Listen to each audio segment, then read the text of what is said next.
ही हूँ। अभी आप दिल्ली में ही हैं?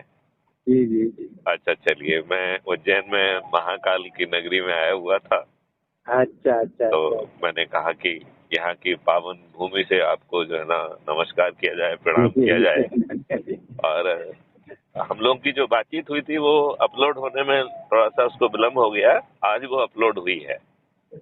अच्छा अच्छा अच्छा। तो उसे आप सुनिए, बहुत जानदार, आपने बहुत अच्छे ढंग से, बहुत प्रभावी ढंग से आपने बात को रखा है जी और जी। बहुत बहुत सुंदर उसका इम्पैक्ट आया है। और जो अच्छा अच्छा। आपने बात कही है कि परिणाम सुनिश्चित हैं और प्रायोगिक समस्या है, जी तो जी। मेरा ऐसा सोचना है कि यदि क्या हम लोग जूम या अन्य प्लेटफॉर्म से चर्चा करते हुए क्या हम इस बारे में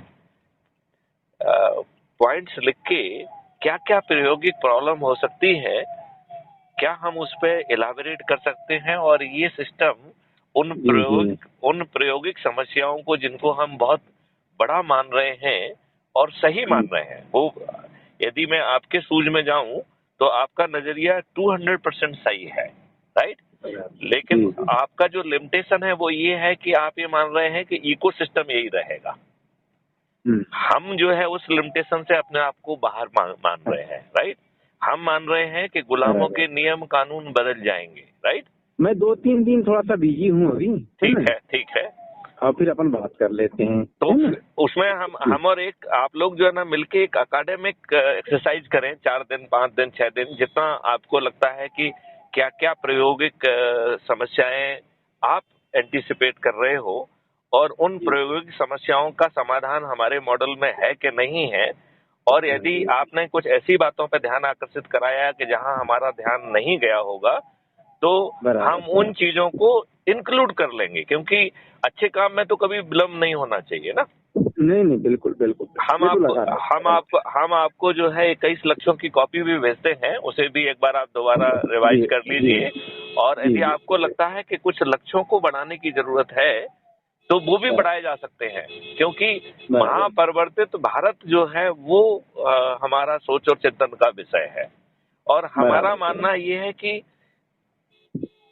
लोग इस बारे में परेशान नहीं है कि कैसे हो, वो मान लें कि बराबर। ये मैथिली शरण गुप्त की जिम्मेवारी है। अब मैथिली शरण गुप्त जो है माननीय नरेंद्र मोदी जी के माध्यम से कराते हैं या स्वयं पार्लियामेंट में पहुंच के अपने 543 साथियों के साथ करा लेते हैं, राइट? मेरा अपना बराबर। मानना है कि आज की तारीख में जो पद पर बैठा हुआ व्यक्ति है उसको पहला अवसर दिया जाना चाहिए, ऐसा मेरा मानना बराबर। है। मैं आई मे बी बराबर। रॉन्ग, लेकिन मुझे लगता है कि उन्हें पहला अवसर देना चाहिए। और यदि हम माननीय नरेंद्र मोदी जी को पहला अवसर देंगे तो बहुत सारे काम चुनाव के पहले भी वो कर पाएंगे, क्योंकि राज्यसभा में भी मेजोरिटी है और लोकसभा में भी मेजोरिटी है, राइट? अब तो चुनाव आचार संहिता लग रही है 15 तारीख से।